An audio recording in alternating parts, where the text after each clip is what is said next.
Hello, everyone. Thank you for joining. I'm Dr. Kathy Obear. I am so excited today to be here with Diana Noriega. You know, as a white person, I have been challenged to just increase my practice, my capacity, see what I don't know, learn more, so much faster, accelerate my development since George Floyd's murder on Memorial Day and the end of May. And I thought I knew a lot about dismantling racism, recognizing whiteness, white privilege, white supremacy culture, supporting others to do that. And what I'm finding is there's so much I don't know. And so I could not be more excited to be learning with you again, Diana Noriega. This is our third conversation in different places.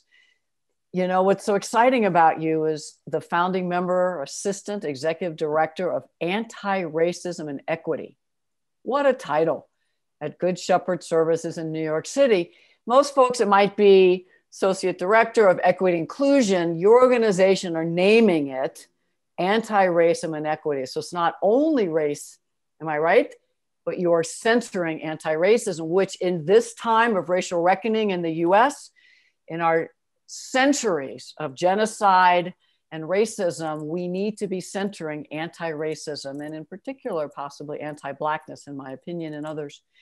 So you're working with your organization, plus as a consultant with the Leaf Way, helping many organizations look at their culture, their climate, their practices, their policies, how unintentionally or intentionally race dynamics have gotten infused, and then the disproportionate barriers, harms, to Black, Indigenous, and other folks of color, BIPOC folk, coming out of Wheaton College and then NYU with your master's in multicultural ed, and then all you do in the community, as well as through your consulting and then in your role, particularly Good Shepherd Services. I could not be more excited to welcome you to Transformation Change Radio to talk about hiring and recruiting practices. What I'm finding is more folks are saying, I'm waking up, I want to make a difference, I have no idea what to do. And so they're beginning at racist microaggressions, which is, I think, actually a good place to start if you were pretty much in denial before. But to stop there and not look at policies and practices, let's ride this movement to look at hiring. That's what we're here to do. So welcome, Diana. Thank you so much for coming. Thank you for having me. I'm excited to share what we've been doing and what we've been learning along the way. Yeah. Woohoo. Yes. Well, before we leap in there, would you just share a bit about how you personally are doing this time of intersecting different pandemics, COVID-19, racial reckoning? There might be other really critical issues personally, as well as the people you are, who you call your community. Just how are you doing in these times? Yeah, I think initially it was a lot to take in. I think for everyone, I think the collective as well as individually. I think when you're doing this work all the time and then you're living, it becomes like when do I create breathing room and space to practice self-care? So since the pandemic and the racial reckoning, it has definitely been a moment to reevaluate self-care practices and forcing me to deepen my commitment to that because it was becoming too much to be involved in it literally all the time. So I think that has been a challenge. I call this year the year of shadow. The time even for the collective as well within the United States. What does it mean to deal with the underbelly of racism and even health inequities in this country? So, and even personally, what does it mean to be, to have all of my identities in one confined space and to deal with that and not have the ability to escape in the way that I used to. So it's been a really interesting, I would say, for me, opportunity for lots of growth, even for the collective and individually. So that's kind of been where I'm at. And then for my community, I think very much the same.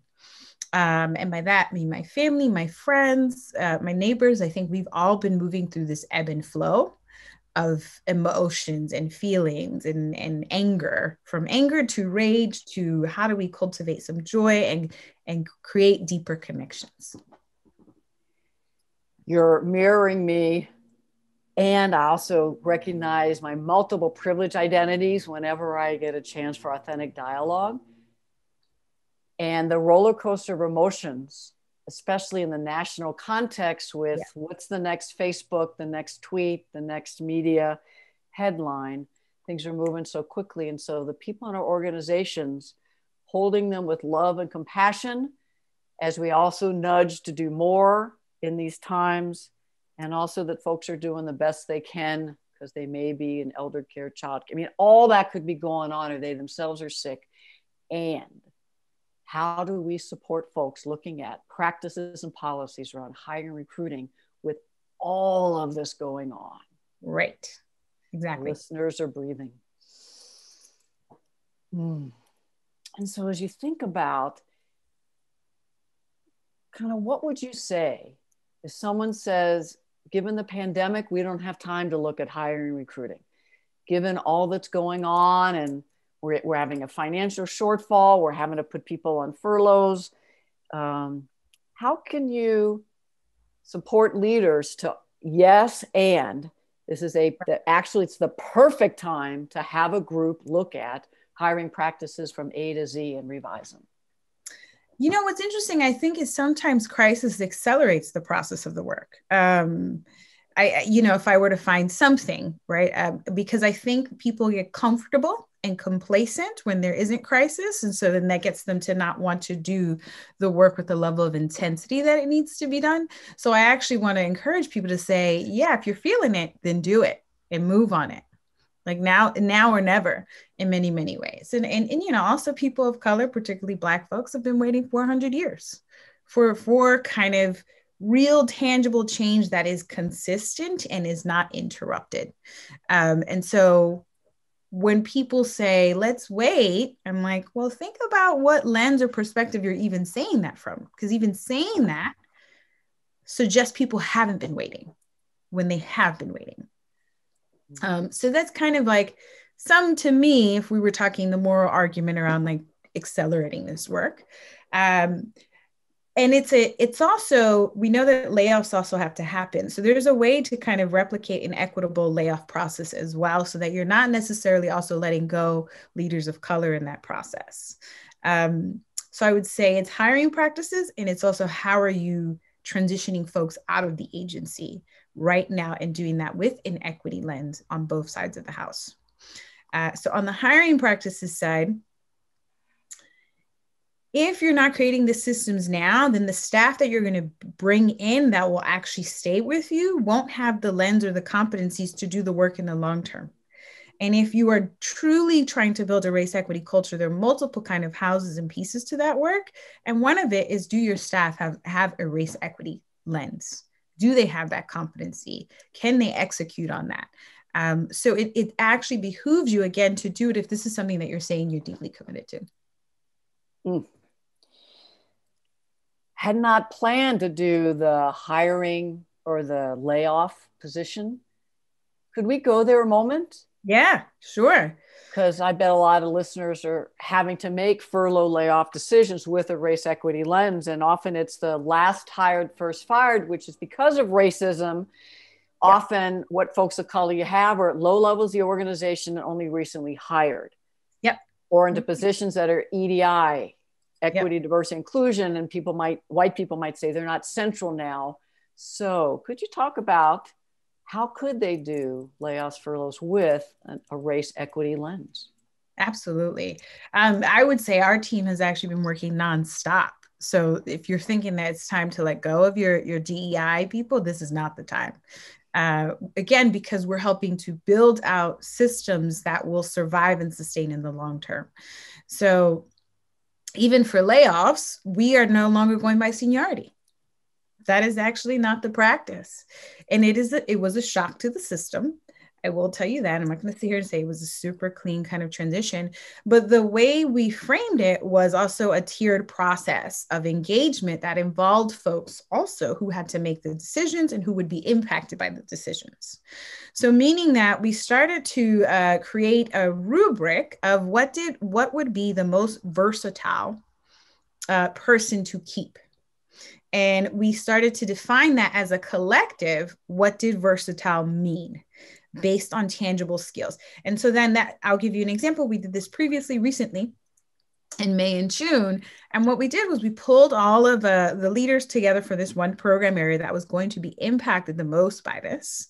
And we walked them through, one, the layoff decision-making process and the steps. And two, and we said, we want you to tell us what versatile means. What does that mean? And give us actions. And in this dialogue and conversation, HR was present, as was I. I said, I'm going to help you manage your bias, right? So if you start saying, this is what versatile means, we're going to challenge that. We're going to nuance that further. And I want you to be very clear and give me actions. Give me tangible descriptors of what you mean by organizational skills. What does that actually mean to you? Because people have different definitions. And so all of the leaders were in the room in the shared space, and this is all virtual, shared space, sharing what that meant and kind of commenting with each other and saying, well, this is actually what I think of that. This is what I think of that. And then they started to recalibrate and develop shared understanding. Yeah. And so in that process, then we said, okay, now we have a shared rubric for what do we mean by essentially a generalist who would do well. And we included initiative in that. So it wasn't strictly based on the task management. It was also based on your leadership competencies. And one of them was also like, are you a good fit in the community? They understand the community, they respond to the community. You know, there were so many kind of layers to it. And then we said, okay, so now what we want you to do is fill this out. Oh, that's my printer, apologies.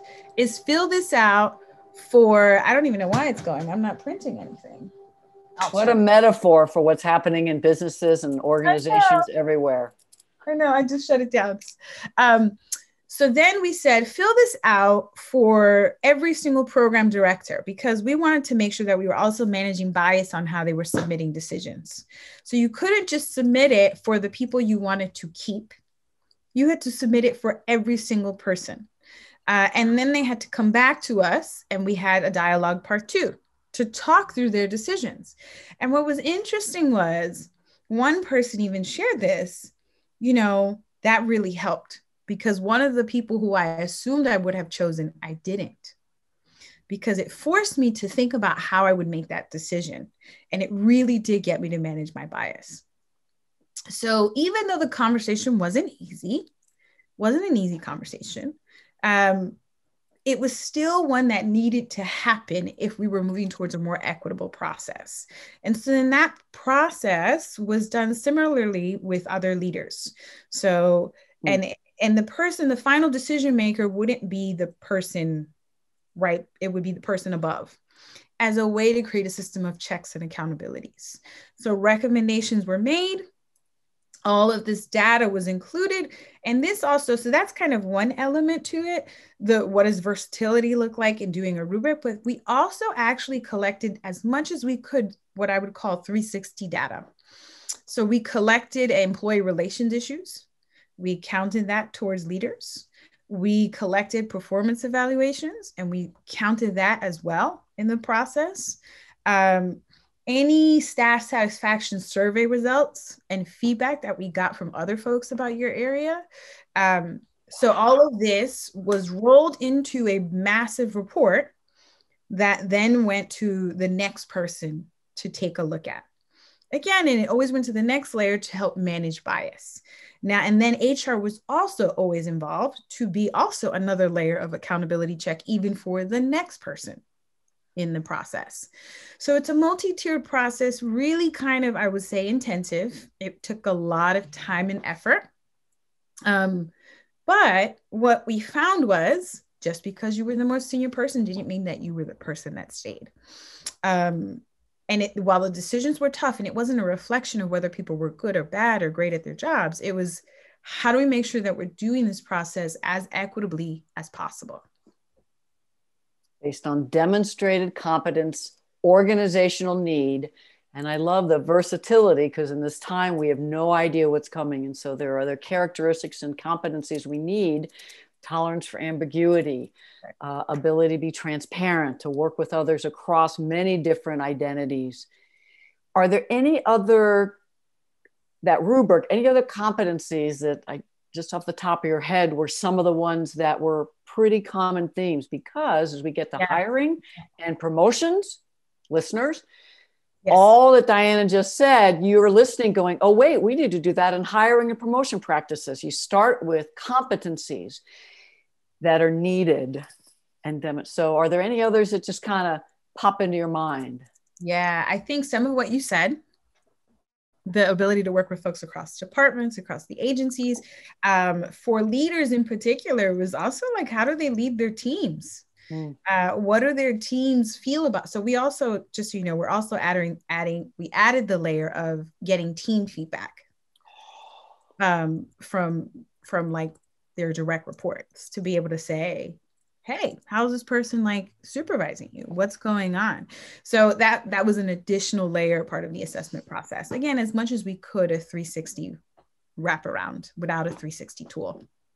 But we are moving towards 360s for senior leaders. That'll be something we roll out next year. So yes, I'm trying to think on the top of my head, beyond what you've mentioned. Initiative was a big one for us, because so much of this time in crisis, you don't have the same kind of people power supporting you. So you need someone who can take leadership and can kind of act and problem solve on their own, and do it effectively. So that was a big deal for a lot of our staff as well, and a good cultural fit. And for us, that depended on the area. So meaning that a good cultural fit in the context for us with schools, can they kind of fit into the school culture? Can they also fit and work with the community, the local community? So there were kind of multiple dynamics to what that looked like for our staff, but it was also something that we took into consideration beyond just a singular kind of definition of it. And some listeners are saying, wait a minute, Kathy, you say that on a hiring committee, the question, are they going to be a good fit in our organization, could be a way to keep Black, Indigenous, other folks of color out. Yeah, we changed that. We define it clearly. So I want you all to hear the difference. And underneath, please. No, I was going to say, so speaking of the hiring practices, on the flip of that, we actually do exactly what you said. So we create a hiring, there's about more than 12 steps in that process, and it's in pilot phase right now.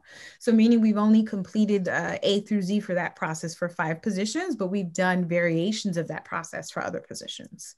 For the 5 positions, and I will, because I think this data point is important for the pilot, we ended up with 4 candidates of color who got the job, 4 out of the 5. And yeah, it was 4 out of 5. And 3 of those roles were prominent within the agency, higher level. So it helped to contribute to change the dynamics of our senior leadership and even executive team. So focusing on core competencies, getting a collaborative conversation about where are we as an organization, what's really needed, what are the competencies, weeding out as much racist bias as possible, all of that pre-work. So. Yes, and we have a hiring panel to add to that. So the hiring panel is the first part of the process. So even before we get to core competencies, we select a member from our equity council, if we can, if they're available, to sit on the hiring panel. We select someone who will be a direct report to that person. They get to sit in on the interview.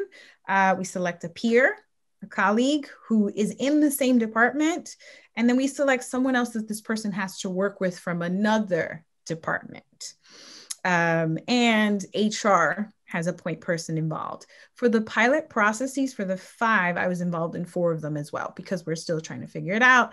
And so then that's like the first step. The second step is then pulling all of these folks together and saying, let's look at the old job description or the current job description, old, because we actually do this before we post the JD. And we say, revamp the JD and organize it by core competencies. And that is a big part of the process. And then the hiring manager is also involved in that, giving feedback in the JD process. But the hiring manager is not involved in the hiring panel all the time. So the hiring panel is its own group, and essentially they make recommendations and send up the finalist up to the hiring manager. So, yeah.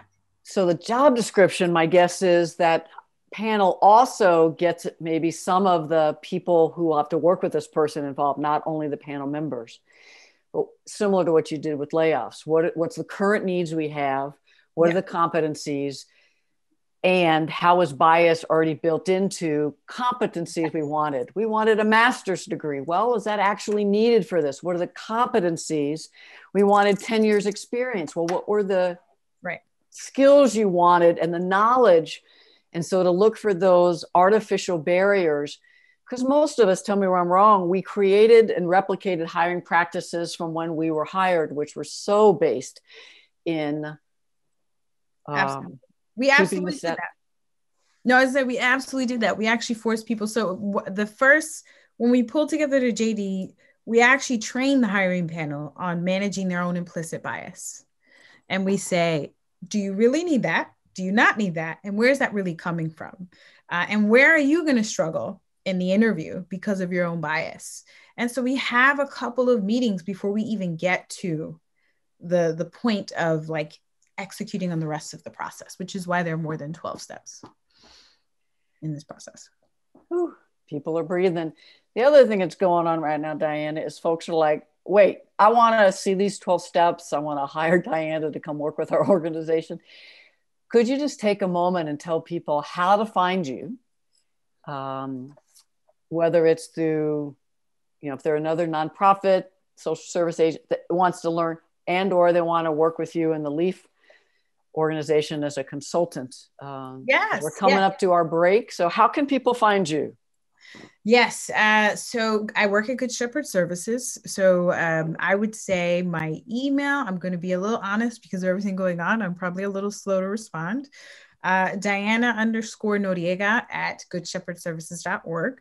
And then if folks want to hire me as a consultant, which I do, it would be noriega.di@gmail.com. So noriega.di@gmail.com. And then they can share what they're interested in learning and you can talk about those sorts of things. Is there anything on the Good Shepherd website where people could go to begin to see some of this, or is it in pilot stage? So there's nothing quite there. There's nothing quite there yet. That's fair. To build I will tell you, like, even for me as a consultant, the website has been the last thing. It should probably not be, but it's been like just doing the work as it comes. Yeah. And so many folks and organizations are moving so quickly. And one website I have is drkathyobear.com, KATHYOBEAR.com/resources. Mm-hmm. And there are access to my 3 books, including But I'm Not Racist, Tools for Well-Meaning Whites, because as you're listening to Diana and you're thinking, my organization is not ready for this level of really significant transformational change. Because when you talked about what you did with getting the organization even look at what are the key competencies for layoffs and furloughs, that is deep professional development, change, doing it. It's not a workshop. So if then it might be you want to do some white accountability groups. You need to get some folks realizing there is racism. What are racist microaggressions? So there are many free open access resources. Again, drkathyobear.com/resources there, as well as other places. And so just keep breathing. When we come back, we're going to get into more of the 12 steps with Diana Noriega about how do you do transformational change in hiring, recruiting, to have an anti-racist organization. And we may even get into what some of the resistance you can anticipate. Oh, yes. And then how can you, so as you all take a deep breath, we're going to take just a 3-minute break and then we'll be right back.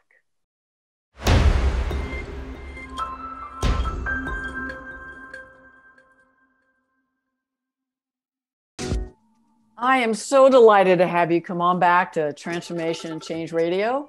I'm Dr. Kathy Obear with Diana Noriega for the second half of our show, looking at hiring practices, recruiting practice to truly create an anti-racist organization. As we start, Diana, would you mind reminding people how they can find you? Yes, noriega.di@gmail.com for consulting. If folks want to know about the Good Shepherd's work, Diana_Noriega@goodshepherds.org. The work you all have been doing, transformational change at Good Shepherd Services. I just would love to keep talking about some of these steps and as listeners listening, hear what the great process is and then think, ooh, we're actually not doing that. So what's problematic? Because we could spend a half hour, what are the problematic? And feel free, Diana, to talk about the way it used to be like anywhere. But I think folks are really wanting to hear too, what could be what we do, because you're already blowing my mind for some of these. So yeah. So I'll share a few more steps. The other thing that we do, so then we post the job. We've also included in our job postings a very intentional statement saying that we at Good Shepherd Services are committed to becoming an anti-racist and multicultural organization. So that's explicitly named now. And so we're asking folks who are committed to that vision as well to apply, with the idea that if more folks see that they're going to say, that's the kind of place I want to work. So let me sign up to apply for a job there. We also, on the onboarding process, when someone applies for a job, we'll see enhanced racial and ethnic categories. So they're racialized ethnic categories. And then we've also added more gender inclusive categories to move away from the binary. So those are some ways in which we recruit and attract folks. The other thing that we do is we'll post the job through all of our networks. And we know that that's actually how you can lead to some biased hiring, that if your network is largely white, then you're going to attract largely white candidates.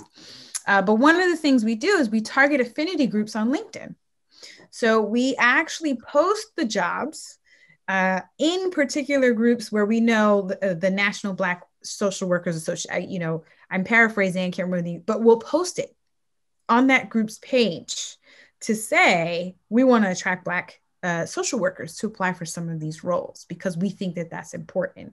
And then our HR person is also doing the intentional kind of building of relationships on LinkedIn as well to attract those candidates and telling them this is the work we're doing. So another part of this, though, I will say kind of connected and on a parallel track is making sure that your HR recruitment team is trained up in this work. So this Wednesday through Friday, I'm facilitating a 3-day intensive on Intro to Equity, and our entire HR team is coming to the training. Because this is important. And so if they are the first point of contact with any candidate and they have no idea about what you're doing and why it matters, how are they going to sell the position? How are they going to recruit people with that lens themselves? So that's a parallel track that's happening right now, actually, as we speak. We've been trying to, I will say the only holdup why we didn't do it sooner is because I've just had not enough time to design the training. But now that's happening and it's required. So that's, again, important, as well as targeting affinity groups in spaces where you normally would not go to. So I think the excuse of I can't find people of color to fill these roles is lazy. It's lazy recruitment. It's saying I'm going to rely strictly on my networks and not do the proper outreach I need to be doing. And I don't mean that disrespectfully to folks. I hope they don't take it that way, but it requires an extra effort if you're going to do race equity work. What do you think of this idea? I recommend to presidents and vice presidents, they require the 2-3 top layers of their organization to every month seek out a different community organization or a different group that they're not, and just start building relationships so that when either begin relationships, we always have jobs, we'd love, or begin to places sewed, but to make it an accountability expectation, not just a nice thing to do to expand your network. Well, that is another thing that we're getting ready to build out. So speaking of accountability, Kathy, we are this year going to introduce a program department scorecard for equity. to basically hold folks' leadership accountable to this work. And we're going to start working a little more intentionally with our board of directors, because there's a chain of command around accountability. And if we can't move up that chain of command and get folks above to see and recognize, especially when you have a hierarchical organization, that's really important. So yes, there's also at some point going to be the accountability piece across the organization. And it sounds like you already have, but tell me I'm wrong, that your very top leaders with the board have had the conversation. What are the competencies around anti-racism and EDI do we want on every leadership hire, as well as any board inviting people to be on the board? Have we gotten that clear yet? No, that's the next step. That is the next step. So we have been doing it again in buckets, but we're working on all leadership competencies with the race equity and DEI lens or EDI now. And then we're having the December board meetings actually going to be devoted to anti-racism and equity work. So they have had a few conversations already. But we're going to more intentionally pick up that mantle and think about how do we get the board to also move further along. I will say that the board in November approved our new mission statement. Because we were so deeply committed to this work, we changed our mission statement. Now it's guided by a racial and social justice lens. We help New York City children succeed and thrive. I'm paraphrasing. But yes, so the board approved it unanimously. There was no, having that clear vision, mission, values on the website in all the marketing. Like you said, you're attracting folks that come in with more demonstrated competencies. And so it's actually less work because folks are like, oh, I want to work there, but they're not yet culturally competent, racially competent. They may self-select out, or your processes quickly weed them out. Yes, that is. So back to the panel, the interview process that we have, we actually ask intentional race equity questions in the interview. And also just to name so folks know, we don't veer off of the questions. Every candidate gets asked the same question, because that's another way to slip in bias into process, is to not have standard questions. So we've eliminated that ability. That has actually been a struggle for staff. But the thing that it's starting to demonstrate is everyone's getting treated the same way. No one, when you come in for an interview at Good Shepherd Services, you're not getting treated any differently than any other candidate. But having now sat in on 4 of the full processes, because we've again done micro versions, it has been fascinating, because the race equity questions are where people slip up. They don't know how to answer them. They struggle. They go to the space of, and I've seen it, ideation, what could be, but never really clearly. So one of the things that we also do, even with our race equity question, more of our questions is ask behavioral interview questions. So we're trying to assess, how have you actually dealt with this in the past? And what was your strategy for it, or what was the outcome? So we're really looking for like process.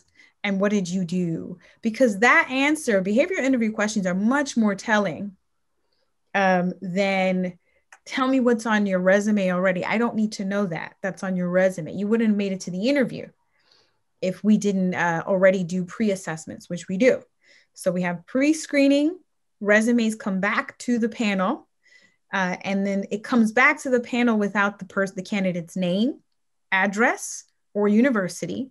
We also sometimes will, if there's an affinity group where folks can attach it to a racial group, we might cover that up and just name community groups on the resume. So we're limiting what information folks see. So they can't create a story, they might, in their head of who this candidate is. The panel then looks at the notes from the pre-screening, the ranking suggestions from HR, and the resumes from the candidates. And the panel then decides who they want to interview. And in that conversation, there's also time to manage bias. Because as they're dialoguing, they're talking about, why is this person my number 5? Why is this person your number 4? And here's why. And so the more you can have open dialogue about what's coming up and name it explicitly, the more you start to create self-checks. And you also then start to recalibrate as a group, because your colleagues are going to start telling you, that sounds like bias to me. Like, but, and it develops like a strong sense of commitment to process too from the collective, to name that as well. So that's also happening in the design process, to weed out even before we get to the interview. But then we get to the interview and we are asking you very real questions. Very questions. So one example is, talk about a time when you implemented a DEI strategy. What were the obstacles? What was the outcome? What did you learn if you experienced challenges? What do you know, so we're kind of like really forcing them to talk to us. And sometimes the candidate's like, well, I haven't done that. That's telling too.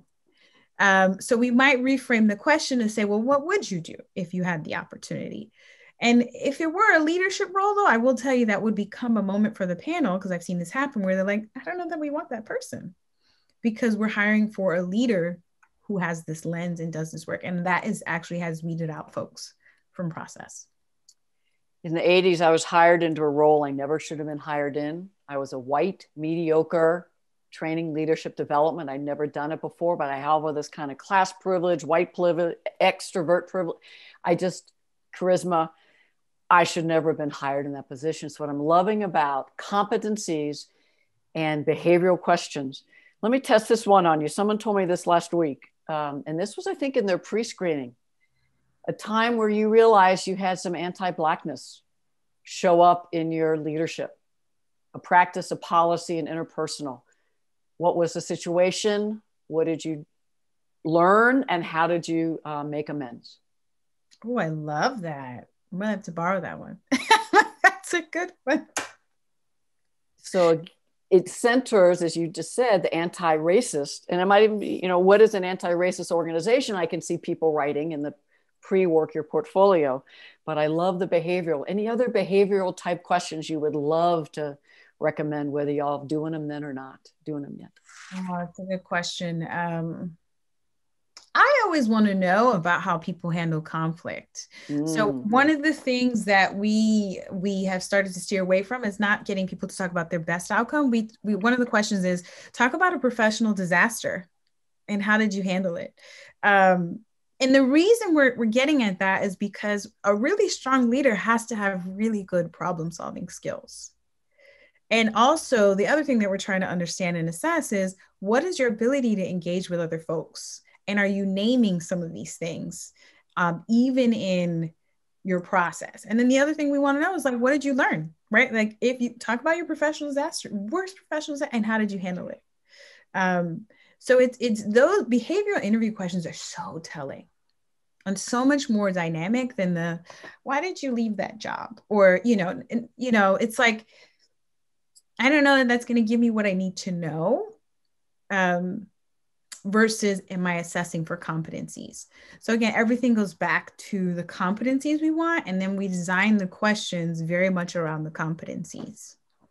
I just thought of a new question listening to you. Can I check it out? Yes, please. I might write this down. Given the last 7 or 8 months with the dual pandemic of COVID-19 racial reckoning, how has your current organization shifted policies, practices, programs and services with a race lens? Yes. What were the gaps you've noticed, and how have you changed to better serve Indigenous, Black, and other folks of color? I love it. Could you imagine? Because that's what we're teaching folks now. I know you're doing it, I'm doing it. And so listeners, there you go. A couple new ideas from both of us. And those behavioral questions are critical. So what else? Other steps that you want to leave our listeners with? Yes. So I think the other thing is, we have a threshold for these particular processes of the percentage of qualified candidates of color that you have to have before you can move forward to interviewing. We are trying to do it based on racially representative averages of New York City, but we realize that we're working our way to it. So we have a 50% threshold, meaning that 50% of your candidates who apply have to be candidates of color. And the second piece of that is it's not on tier one, meaning that it's not the number of resumes you get that has to meet that mark. It's the number of qualified candidates that have to meet that mark. And I make that distinction because people apply for jobs all the time. And they'll say this, I hear this a lot. Well, we got a number of resumes, but then you only interviewed 3 white folks when you got to the top part because you didn't have the threshold in place. So the thought process is tier one in it's not the pre-screening. That has to be when you get to the actual interview phase, 50% qualified candidates of color. If you do not have that, you have to get permission from HR, and HR will consult with me to see if you can move forward. We make exceptions in the case of emergency hires, but that's still a conversation that has to happen.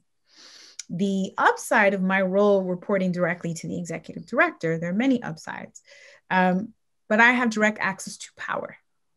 In a hierarchical system, your DEI person needs to have direct access to power. If they do not, you are creating roadblocks for them, and therefore the work will not move. It will stay stuck because you don't know how that information is traveling further and further up. I have the good benefit of not having to deal with that. So Michelle, because people will try this, will try to reroute and go to the executive director and say, hey, I don't know if I want to do this. And Michelle will loop me back into the conversation. So our relationship is very strong, but also because I have that support to kind of push when I need to. And at the same time, it's always fascinating to watch that power play, how people try to move around. And I can't even begin to imagine what it would be like for someone who wasn't reporting straight to the executive director. Well, that dynamic of white people not wanting to listen to the leadership and direction of folks of color, going around really dismissive, disrespectful. And I hope white leaders are saying, not only looping in EDI person, but saying, senior leader that just did this, I am highly disappointed you're doing it. I'm noting it in your performance appraisal because I expect you to follow the processes, and you're coming to me like this gives me deep, deep concern. Yeah. Imagine? I mean, yeah. Oh yeah. I don't know if she's gone that far, but she's definitely been a great ally and support. So this training we have this week, because we're also trying to build knowledge so that there's shared understanding, so that when we do roll out a program scorecard or a department scorecard, there's less resistance because more people know about it. I sent an email I would love it if more leaders could attend, and Michelle sent an email saying I will be there every single day. My expectation is that more leaders show up. So I really commend her for really kind of creating this space where there's less room to say no. And for me to add to that, and as ED, these are the skills and competencies that will be in promotion, performance, and the folks that I'll be looking to as my thought partners and who can stay here. So I'm going to be there. I expect you to be here. Yeah. And I think it's helpful. The more I facilitate these conversations across the staff, when I have frontline staff in the room, they're like, I just learned so much, but where's my leader? Why isn't my leader here? Because then they feel like they go back and they hit a roadblock.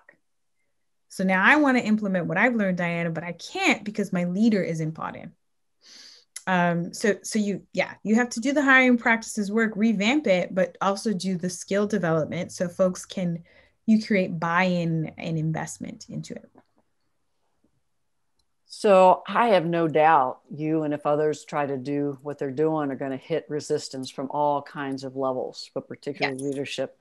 In addition to this 3-day training with the executive director committed and saying they're there, again, hypothetically, because I'm not asking you to share within resistance, but you do consulting.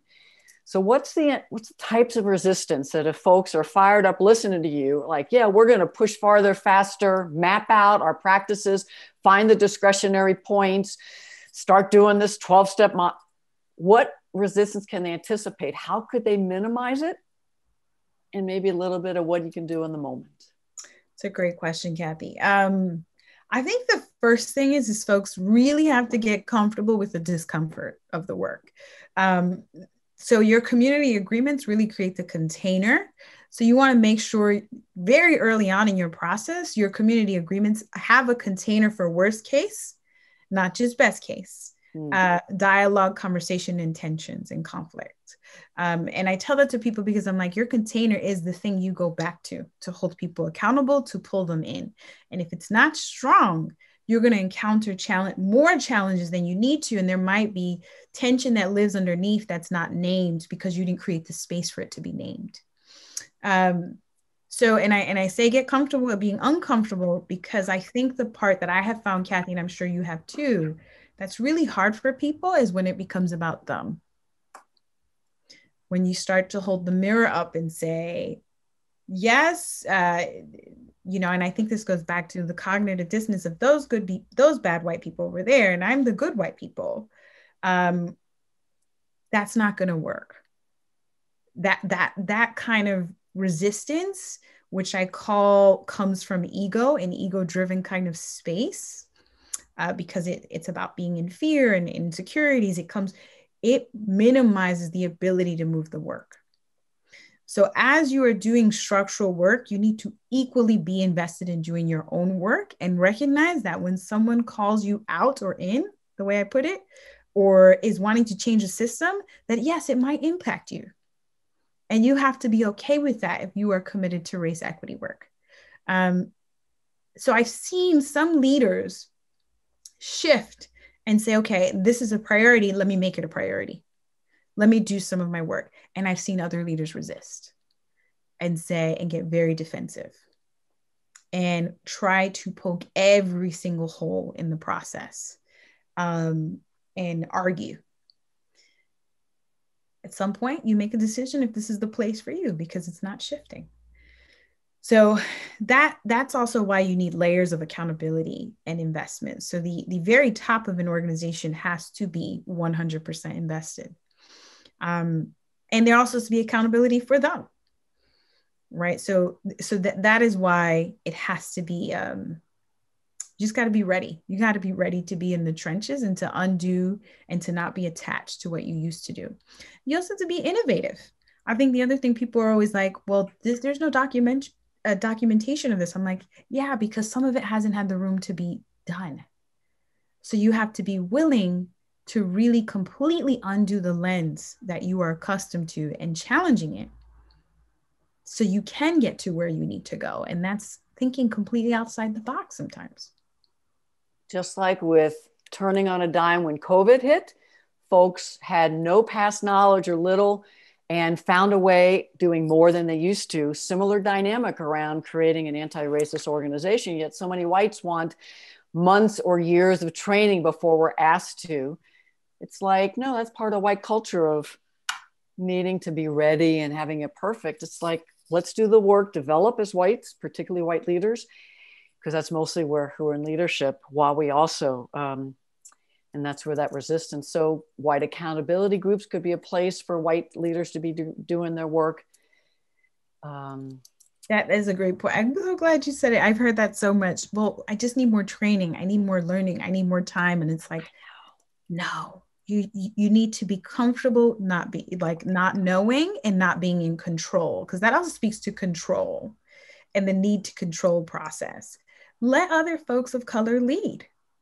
Let them lead, let them show you, and be uncomfortable with not knowing. Be comfortable with not knowing. So one of the things, Kathy, that reminds me, I often hear too, but why can't you just trust us? I hear that a lot. I know, I thought it. Right? Trust intent, just, I'm going to do it. I'm going to get there. Like, just trust.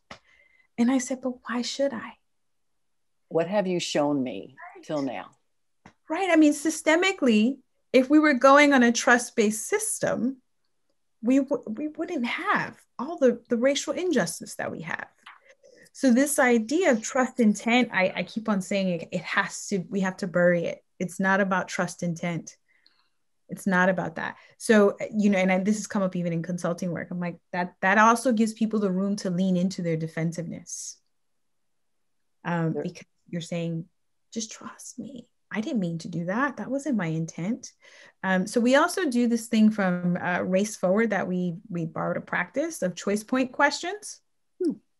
So before we make any major decision, we ask race equity questions in process. So one of which is, how does this benefit white people? How does this harm people of color? Brilliant. Another of which is this policy humane, clear and equitable? Like, can I understand it? Is it humane and is it equitable? And if so, how?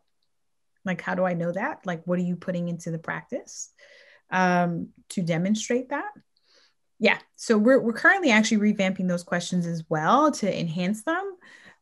But we felt like it was important that if we were committed to making major decisions that were going to have an impact across the agency, that we had questions that forced us to deal with our bias in the moment. Whew, I need to breathe. I could talk to you several more. I might come back and ask if you're willing to come back. Yes. Because I love your strategy of pilot it while we're also developing leader competencies and readiness. And then you've got the data to show and the processes. It's a brilliant change strategy. One last time, thank you so much, Diana Noriega. And could you tell us how people can find you either in Good Shepherds or consulting? Because I think your phone is going to ring off the hook. Yeah, I think email's the best way still. Noriega.di, Noriega.di @gmail.com for consulting. And then for Good Shepherd stuff, which again, we do agency-wide trainings and we do host things. Kathy, you came on. Thank you for that. It was so much fun. It was. And it was so needed, by the way. We got really good feedback. Diana_Noriega at goodshepherds.org. Diana, thank you so much for the brilliant work you all are doing, your leadership, your transformation. I'm taking away a lot, and I have no doubt the listeners are. I'm Kathy Obear, Transformation Change Radio. You can find Diana's information as well as mine on the website. You all go well, and thank you for your work dismantling racism, creating true racial justice in the world. See you next month.